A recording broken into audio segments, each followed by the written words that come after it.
Well, Blue Origin the vision for Blue Origin is millions of people living and working in space. And the key thing is we have to dramatically reduce the cost of access to space. Right now, space travel is very expensive. And the reason it's expensive is not hard to understand. It's because we throw the hardware away after each use. And so we need reusable rocket vehicles. And that's what Blue Origin is working on. We're working on making sure that we don't have to throw the plane away every time after you fly, to your vacation destination. That would definitely increase the cost of your vacation. And so that's what we need to do, and we can do it. It's totally possible, and I think it's important. My view is that it's incredibly important work that needs to be done and done as quickly as possible. And I have my own reasons why I believe that. They can be explained pretty simply.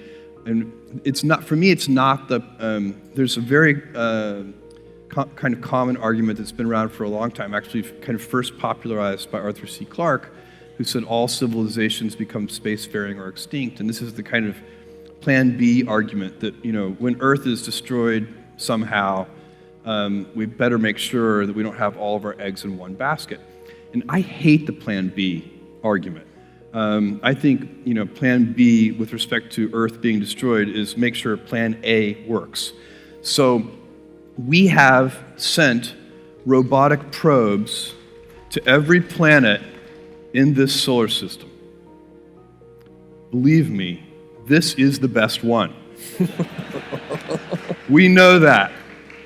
It's not even close.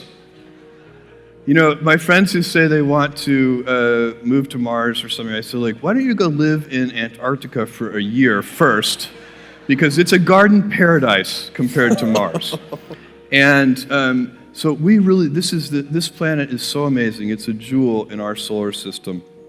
And we have, if you take baseline energy usage on Earth and just compound it at a few % a year for just a few hundred years, you have to cover the entire Earth's surface in solar cells.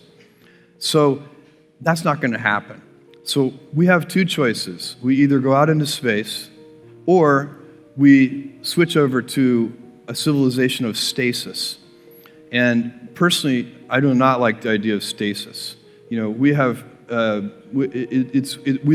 grandchildren and their grandchildren will live in a much better world if they can continue to advance and develop and use more energy and all of the things that we've enjoyed for hundreds of years as a civilization of growth. I don't even really believe in stasis. I think things are either growing or shrinking. I think stasis is highly unusual and in real life doesn't exist. I don't even think liberty is consistent with the idea of stasis. I mean, if you get real stasis, somebody's going to have to tell you how many kids you can have, how much energy you can use. There'll be all kinds of things that just aren't consistent with liberty and freedom.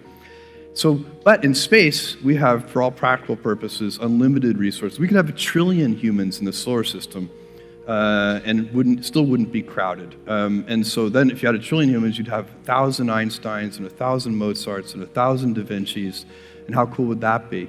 But we have to go to space. And we have to go to space to save Earth. That's why this work is so important. And we don't have forever to do it. We've now gotten so big as a civilization on Earth that we kind of have to hurry.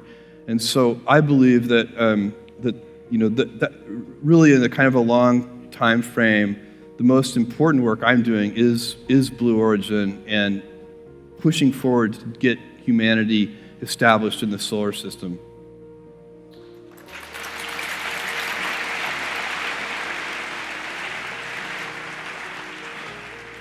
So, and what sort of time frame are we talking about? Well, the grand vision, 1 trillion humans in the solar system and so on. That's hundreds of years.